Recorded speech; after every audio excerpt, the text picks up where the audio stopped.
Dad's 60th birthday party was being held at the Sterling Club, the kind of place where memberships cost more than most people's annual salaries.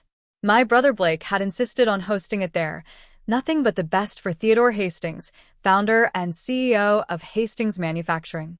I arrived exactly on time, wearing a simple navy dress that Blake would probably call boring, and Mom would politely suggest I dress up more. But I'd learned years ago that nothing I wore would ever be right in their eyes, so I stopped trying. The ballroom was already full of Dad's business associates, country club friends, and extended family.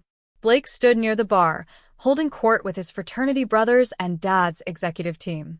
He was in his element, loud, confident, already slightly drunk at 6 p.m.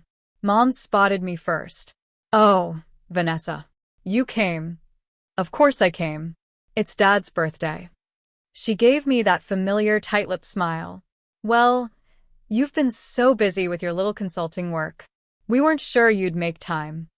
My little consulting work was a thriving business analytics firm with 15 employees and seven-figure revenues, but I'd stopped correcting her years ago.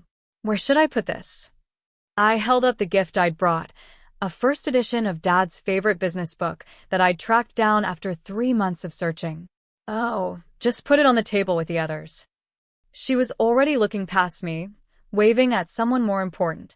I set the carefully wrapped book among the pile of expensive golf clubs, designer watches, and premium whiskey bottles.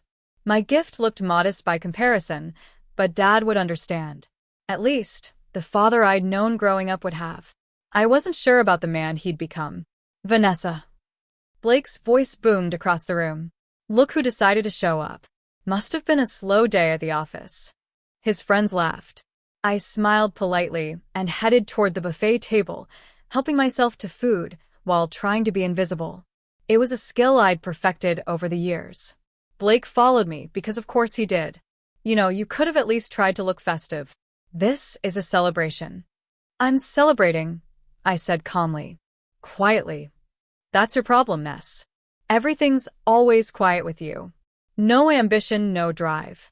Dad built an empire and you're content running a little spreadsheet business." I took a bite of salmon and said nothing. Engaging with Blake when he was drinking never ended well. "But hey," he continued, draping an arm around my shoulders in a way that looked affectionate but felt possessive, "at least you'll be taken care of. Family's family, right? Even if you didn't earn it." I stepped away from his arm. "Excuse me." I found a quiet corner and ate my dinner, watching the party unfold. Dad was in his element too, glad-handing and networking even at his own birthday party. Mom floated between groups, playing the perfect hostess. Blake grew louder with each drink. And I stayed in my corner, invisible as always, until Dad stood up to give a speech. "Thank you all for coming," he said, his voice carrying across the ballroom. 60 years old. Hard to believe. Feels like just yesterday, I was starting Hastings Manufacturing in a rented garage with nothing but a drill press and a dream. Applause. Dad smiled, basking in it. "I've been blessed in business and in life. Great friends, wonderful colleagues, and most importantly, family." He gestured toward Mom, who beamed. Then toward Blake, who stood up straighter. "My son Blake, who's been working alongside me for the past 8 years. Learning the business inside and out." More applause. Blake actually took a small bow. Dad's eyes found me in my corner. "And my daughter Vanessa, who's always been, well, she's here tonight and that means a lot." Polite, scattered applause. I nodded slightly, used to being the afterthought. "I'm not getting any younger," Dad continued. "And I've been thinking a lot about legacy, about succession, about what happens to Hastings Manufacturing when I'm gone." The room went silent. This was what everyone had been waiting for. "I haven't made any final decisions yet," Dad said, and I saw Blake's face fall slightly. "But I want you all to know that the company is in good hands. The next generation of Hastings leadership is ready." He raised his glass. "To family, to business, and to the future." "To the future," everyone echoed. As the party continued, I noticed Blake pulling Dad aside, their heads close together in intense conversation. I couldn't hear what they were saying, but Blake's body language was urgent, almost pleading. Dad patted his shoulder and nodded. Blake's face broke into a huge grin. 20 minutes later, Blake was back with his friends at the bar, and I was close enough to hear their conversation while pretending to examine the dessert table. "It's happening," Blake said, his voice carrying that particular tone of drunk confidence. "Dad's signing the business over to me. Finally." "Seriously?" one of his friends asked. "The whole thing?" 85%, Blake said. "Keeping 15 for himself to advise, but I'll be CEO, majority owner, the whole deal. We're meeting with the lawyers next week to draw up the papers." "What about your sister?" Blake snorted. "What about her? She walked away from the family business years ago to play with spreadsheets. Dad's giving her some token payout, but the company goes to me. As it should. I've earned this. I've put in the work." "She doesn't deserve it anyway," another friend chimed in. "No offense, but she's barely even here half the time." "Exactly," Blake agreed. "Dad built this company for someone who'd appreciate it, who'd carry on the legacy. That's me, not her." They all raised their glasses in congratulations. I watched Blake's face, flushed with alcohol and triumph and certainty that he'd finally won. I picked up a small plate of dessert and went back to my corner. About an hour later, there was a small commotion at the entrance. A distinguished-looking man in his 60s had arrived, scanning the crowd. Dad spotted him and frowned. "Robert? I wasn't expecting you tonight." Robert Morrison, Dad's corporate attorney for 20 years, looked uncomfortable. "Theodore, I apologize for the intrusion, but there's an urgent matter we need to discuss. It can't wait until Monday." Urgent? "What kind of urgent?" Robert's eyes found me across the room, then looked back at Dad. "Perhaps somewhere private?" "Anything you need to say can be said here," Blake interjected, walking over. "We're all family and friends." Robert hesitated, then pulled out a folder from his briefcase. "Very well. Theodore, I received a formal notification this afternoon regarding Hastings Manufacturing's corporate structure. Specifically, regarding majority share ownership." "Yes," Dad said impatiently. "What about it?" "According to the documents filed with the State Corporation Commission, you currently own 43% of Hastings Manufacturing." "I know that," Dad said. "I sold some shares years ago for capital, but I'm still the majority shareholder and CEO." "Actually," Robert said carefully, "you're not the majority shareholder." The room had gone completely silent. Everyone was listening now. Blake laughed. "Of course he is. Who else would?" "Your sister," Robert interrupted, looking directly at Blake. "Vanessa holds 81% of voting shares in Hastings Manufacturing. She's held majority control for 7 years." The glass in Blake's hand slipped and shattered on the marble floor. The silence that followed was absolute. "That's impossible," Dad said, his face going pale. "I never sold her." "You didn't," Robert agreed. "Harold Hastings did." "Grandpa," Blake stammered. "Grandpa's been dead for 9 years. 8 years and 7 months, I said quietly, speaking for the first time. "He died 2 weeks after I graduated from business school." All eyes turned to me. Robert nodded. "Harold Hastings owned 51% of the company as founder. When he passed, according to his will and trust documents, those shares were transferred to his granddaughter, Vanessa Marie Hastings." "Why wasn't I told about this?" Dad demanded. "You were told," Robert said gently. "I personally delivered the notification to you 8 years ago. You were not in a good place at the time. Your father's death hit you hard. You said you'd deal with it later and never followed up." I watched Dad's face as memory struggled through denial. His father had died suddenly, a heart attack at 72. Dad had been devastated, barely functional for months. "I don't remember," Dad started. "I have the signed receipt," Robert said, pulling out another document. "And copies of the stock transfer certificates. And the updated corporate bylaws. And the annual proxy votes that Vanessa has been submitting for the past 7 years, all properly documented and filed." Blake turned to me, his face twisted with confusion and rage.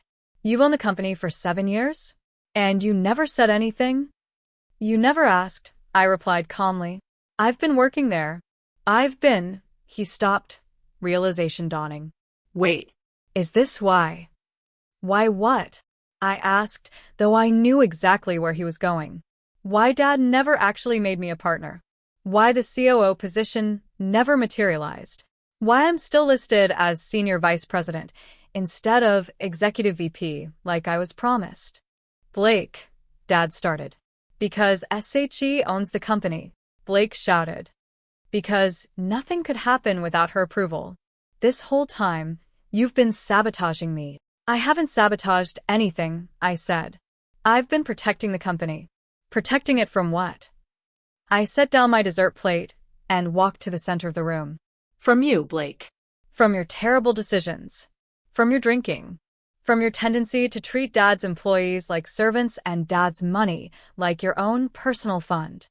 That's not true. Isn't it? I looked at Dad. Should I detail the financial review I've been conducting for the past 7 years?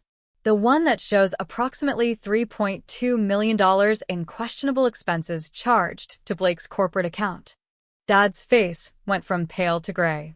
Vanessa, Mom said sharply, this is not the time or place. Mom, when would be the time? When Blake bankrupts the company. When the IRS comes asking questions about those business trips to Vegas that didn't involve any actual business? How do you know about those? Blake demanded. Because I'm the majority shareholder, I said. I have access to everything. Every expense report. Every financial statement. Every decision Dad makes has to be ratified by the board, and I control the board. Robert was nodding. It's true. Ms. Hastings has been exercising her voting rights through proxy for years. She's approved all major financial decisions, vetoed several questionable initiatives, and maintained oversight of company operations. You've been spying on me, Blake accused. I've been doing my fiduciary duty as majority shareholder, I corrected. There's a difference. Dad finally found his voice. Vanessa, why didn't you tell me? Why didn't we discuss this? We did discuss it, Dad. 8 years ago. You told me to handle it because you couldn't deal with Grandpa's death. So I handled it. By secretly controlling my company? It's not your company, I said gently but firmly. It's Grandpa's company. He founded it. He built it. And he left it to me. Why? Blake demanded. Why you and not Dad? Why you and not me? I pulled my own folder from my purse. I'd been carrying it all night, waiting for this moment. Because Grandpa saw clearly. He loved Dad, but he knew Dad's weaknesses. The need to be liked. The inability to say no. The tendency to choose family loyalty over business sense. I opened the folder and pulled out a letter. This is from Grandpa, written to me 2 weeks before he died. He knew his heart was failing. He knew he needed to make arrangements. Read it, Dad said quietly. I cleared my throat and began. Dear Vanessa, by the time you read this, I'll be gone. I hope your father gave you this letter personally, but knowing Theodore, he probably couldn't bring himself to do it. That's okay. It's who he is. I'm leaving you controlling interest in Hastings Manufacturing. Not because I love you more than your father or your brother, but because I trust you more. Theodore is a good man, but he's weak where Blake is concerned. He sees his son through the eyes of hope rather than reality. Blake is charming, confident, and utterly unfit to run this company. You, on the other hand, have something your brother lacks: integrity. You also have what your father lacks: the ability to make hard decisions. I know this will cause family problems. I know Theodore will be hurt. I know Blake will be furious. But sometimes love means protecting people from themselves. The company needs someone who'll put its interests first, who'll protect our employees, who'll maintain the standards I built over 40 years. That's you, Vanessa. It's always been you. I'm sorry to put this burden on you, but I trust you to carry it well. Asterisk love always, Grandpa Harold. The silence in the room was deafening. I folded the letter carefully and put it back in the folder. So that's it. Blake's voice was shaking. 8 years of my life, working for a company I thought I'd inherit, and it was all a lie. It wasn't a lie, I said. You do important work at Hastings. You're good at client relations, at sales, at being the public face. But Blake, you're not CEO material. You know it. I know it. Grandpa knew it. That's not your decision to make. Actually, it is. I'm the majority shareholder, which means I decide who runs the company. Dad spoke up, his voice heavy. And what have you decided? That Dad stays as CEO, I said. With some conditions. Conditions? I pulled out another document. I had Robert draw these up last month. Dad, you're good at running operations. You know the manufacturing side better than anyone. But the financial oversight needs to change. I handed him the document. Effective immediately, all expenses over $10,000 require board approval. All executive compensation changes require shareholder vote. And Blake's corporate credit card limit is reduced to $5,000 monthly. Blake's face was purple. You can't do this. I can, and I am. You've spent $180,000 this year alone on business expenses that have nothing to do with business. That ends now. Dad. Blake turned to our father desperately. Are you going to let her do this? Dad was reading the document, his hands shaking slightly. These terms are reasonable. Very reasonable, actually. More generous than I'd be if our positions were reversed. What? Blake looked betrayed. Son, she's right. About the expenses. About the oversight. I've been letting things slide because... He trailed off, looking at me with something like shame. Because you're my son, and I wanted to believe the best. So that's it. Blake looked around wildly at the assembled guests, most of whom were staring at their drinks, at the floor, anywhere but at the family drama unfolding. Everyone's just going to let her waltz in here and take over? I'm not taking over, I said patiently. I've been the majority owner for 7 years. I'm just done being invisible while you run the company into the ground. Blake grabbed his jacket. I'm done. I quit. You can run your precious company yourself. Blake, wait. Dad started. But Blake was already storming out, his friends trailing awkwardly behind him. The party, unsurprisingly, ended shortly after that. Dad called an emergency board meeting for Monday morning. I drove down from my home office Sunday night, checking into a hotel near Hastings Manufacturing Headquarters. I hadn't been to the facility in 3 years. I'd done all my shareholder duties remotely, reviewing documents, attending board meetings via video conference, exercising my proxy votes. But I'd never set foot on the property since Grandpa's funeral. Walking through those doors felt surreal. The receptionist didn't recognize me. Can I help you? Vanessa Hastings. I'm here for the board meeting. Her eyes widened. Oh, Ms. Hastings. I'm so sorry, I didn't realize. Please go right up. Conference room A. I took the elevator to the 3rd floor. The executive suite looked exactly as I remembered.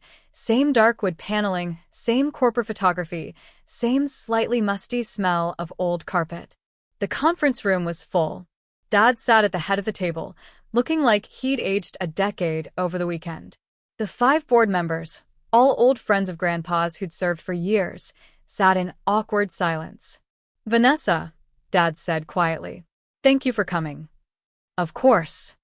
I took the seat at the opposite end of the table, the seat Grandpa used to occupy. Shall we begin? Asked Martin Chen, the board's senior member. Dad cleared his throat. As you're all aware, some information came to light this weekend regarding the company's ownership structure.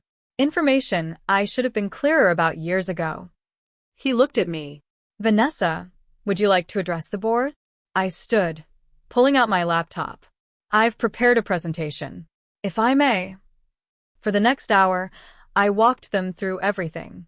The share transfer. 7 years of proxy votes. Financial analyses. Blake's expense reports. Concerning patterns in company spending. Areas of inefficiency. Opportunities for growth. I'd been doing this work for years, but always remotely, always quietly. Now I laid it all out in detail. When I finished, Martin spoke first. This is thorough. Very thorough. I take my responsibilities seriously, I said. Clearly. Theodore, were you aware of all this? Dad shook his head. Not the details. Not the extent. I knew Vanessa voted by proxy, but I didn't realize she was conducting this level of oversight. Because you never asked, I said gently. And I didn't force the issue. But things have changed. Blake's spending is unsustainable. The company needs restructuring. And I can't do this remotely anymore. What are you proposing? Asked Janet Wu, the CFO. That I take a more active role. Not as CEO. Dad's good at that. But as chair of the board. Active oversight. Weekly meetings. Direct involvement in major decisions. I looked at Dad. I'm not trying to push you out, but I can't be a passive shareholder anymore. Dad nodded slowly. I understand. And you're right. About all of it. I've been negligent. In many ways. The board voted unanimously to approve my proposal. I was officially chair of the board of Hastings Manufacturing. After the meeting, Dad asked me to stay. I owe you an apology, he said once we were alone. Many apologies, actually. Dad. Let me finish. I've been a terrible father to you, Vanessa. Not intentionally, but that doesn't make it better. I always favored Blake. Always saw him as my successor. Always dismissed your accomplishments because they weren't what I wanted you to accomplish. He sat down heavily. Your grandfather saw what I couldn't, or wouldn't. That Blake is charming but irresponsible. That you have the integrity and intelligence this company needs. That I was too weak to admit it. You're not weak, Dad. I am. Especially where Blake is concerned. I wanted so badly for him to be ready. To be worthy. I overlooked everything that proved otherwise. What are you going to do about Blake? I asked. Dad sighed. I don't know. He's not speaking to me. Your mother is furious with both of us. The family's fractured. The family's been fractured for years, I said quietly. We're just finally being honest about it. Blake showed up at my hotel that night, drunk and angry. You destroyed everything, he slurred when I opened the door. 8 years of my life. My future. My relationship with Dad. All of it. Blake, you're drunk. Go home. Home. He laughed bitterly. To what? To Mom crying? To Dad not looking at me? To knowing that my little sister has been pulling the strings this whole time? I wasn't pulling strings. I was protecting the company. From me. You were protecting it from me. He pushed into the room, and I let him, because fighting a drunk Blake never worked. You think you're so much better than me. So much smarter. So much more worthy. I don't think that. Yes, you do, he shouted. You and Grandpa both. You both decided I wasn't good enough. Wasn't smart enough. Wasn't worthy of the family business. Blake, sit down. Please. He collapsed into a chair, his anger dissolving into something that looked like grief. I tried so hard. For 8 years, I worked my ass off. And it didn't matter. Because you owned it all along. You didn't work that hard, I said gently but honestly. You came in late, left early, took long lunches, charged personal expenses to the company. I have the records, Blake. All of them. Because it didn't matter. He looked up at me with red eyes. Why work hard when the outcome was predetermined? When my baby sister already owned everything? You didn't know I owned it. You worked that way because that's who you are. The truth of that hung in the air between us. What happens now? He asked finally. That depends on you. On me. I sat down across from him. You're still senior VP. You still have a job. You're still good at client relations. If you can get your spending under control, if you can show up consistently, if you can actually do the work you're being paid for, then you keep that position. Under your supervision. Under appropriate oversight, yes. That's how businesses work, Blake. Especially when you've proven you can't be trusted with unlimited funds. He was quiet for a long moment. And if I can't do that? If I can't work for my little sister? Then you resign, and we part ways professionally. You'd still be family, but you wouldn't be at Hastings. Some choice. It's more of a choice than you've given Dad for 8 years, I pointed out. You've been running up expenses, making promises to clients without board approval, treating the company like your personal playground. At least I'm giving you an option to fix it. He stood up, swaying slightly. I need to think. Take your time. But Blake. He paused at the door. Get help. For the drinking. Please. He left without responding. Blake did get help. Not immediately. It took another month of spiraling before he finally checked himself into a treatment program. 60 days inpatient, followed by intensive outpatient therapy. When he came back to work, he was different. Quieter. More focused. Actually present in meetings instead of just physically there. I'd restructured his role while he was gone. Smaller client portfolio. Direct supervision from Janet. Strict expense limits. He accepted it without argument. "I'm not happy about this," he told me in our first one-on-one meeting after his return. "But I'm trying to understand it. That's all I ask." I talked a lot about family in therapy, about being the golden child, about how that messed me up in ways I didn't realize. And I'm starting to see how I treated you. How we all treated you. Like, you didn't matter because you weren't who we wanted you to be. Blake. No, let me say this. I'm sorry. For all of it. For the dismissal, the mockery, the assumptions. For taking credit for work you were doing behind the scenes. For never once asking if you wanted to be involved. It was the first real apology I'd ever gotten from him. "Thank you," I said. "That means a lot."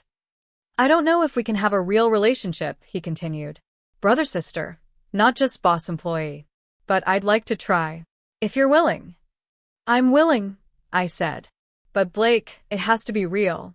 Not just you wanting back into my good graces for business reasons."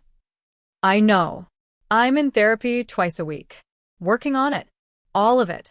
We weren't close. Probably never would be. But it was something. With active oversight, Hastings Manufacturing transformed. I brought in consultants to streamline operations. Updated technology systems. Improved employee benefits. Cut wasteful spending while investing in growth areas. In 6 months, profits were up 18%. Employee satisfaction scores rose. We landed 3 major contracts that had been stalled for years. Dad and I developed a working rhythm. He handled day-to-day operations. I handled strategic planning and financial oversight. We met twice weekly to coordinate. "Your grandfather would be proud," he told me one day. "Of the company? Of you. Of how you've handled all this. I'm proud too, even though I haven't shown it well. You're showing it now. That matters." Mom was slower to come around. She still blamed me for ruining Blake's life and embarrassing the family. But eventually, even she had to admit the company was thriving. "I still don't understand why your grandfather did this," she said over lunch one day. "Why he cut out his own son. He didn't cut out Dad. Dad still has shares, still has salary, still runs the company. But you have control. Because Grandpa trusted me to use it well. And I have." She sighed. "I suppose you have. But it's changed everything." "Everything was already changed, Mom. We were just pretending otherwise." I stood in the conference room where, a year ago, Robert Morrison had shattered Blake's glass and my family's illusions. The board was assembled for our annual shareholder meeting. But this year, there was a new face, a young woman in her 20s, looking nervous. "Everyone," I said, "I'd like to introduce Taylor Morrison. She's joining our board as an advisor." Taylor just completed her MBA and has some innovative ideas about sustainable manufacturing. Taylor was Robert's granddaughter, brilliant and passionate about environmental business practices. She reminded me of myself at that age, full of ideas, desperate to prove herself, underestimated by everyone around her. I'd mentored her for 6 months. Now I was bringing her into the family business. "Vanessa," Dad said after the meeting. "Was that necessary? She's very young." "So, was I when Grandpa left me 81% of the company," I pointed out. "Age isn't the issue. Vision is." He nodded slowly. "You're building your own legacy." "I'm building Grandpa's legacy. The one he entrusted to me." That evening, I visited Grandpa's grave. I'd been coming monthly since that birthday party, updating him on the company, on the family, on everything he'd set in motion. "It's been a year, Grandpa," I said, arranging fresh flowers. "A year since everything came out. Since Blake learned the truth. Since Dad realized what you'd done." The cemetery was quiet, just birds and wind. The company's doing well. Really well. Blake's in recovery. Dad and I have a better relationship than we've had in years. Mom's mom. But she's trying. I sat on the bench near his headstone. I understand now why you did it. Why you gave me this burden. It wasn't just about protecting the company. It was about protecting me, giving me proof that I mattered, that I was worthy, that your faith in me was real and documented and legally binding. Tears came, but they were gentle, healing tears. You saw me when no one else did. You believed in me when my own parents couldn't. You gave me not just a company but validation. Purpose. The knowledge that I wasn't crazy for feeling dismissed and undervalued. I was being dismissed and undervalued. I wiped my eyes and smiled. Thank you, Grandpa. For the company, yes. But more importantly, for seeing me, really seeing me, and for trusting me with your life's work. The wind picked up, rustling through the trees. It felt like an answer. I stayed until sunset, then drove back to the office. There was work to do. There was always work to do. But now it was work I chose. Work I controlled. Work that validated everything I'd always known I was capable of. Grandpa had given me that gift, and I would honor it every single day.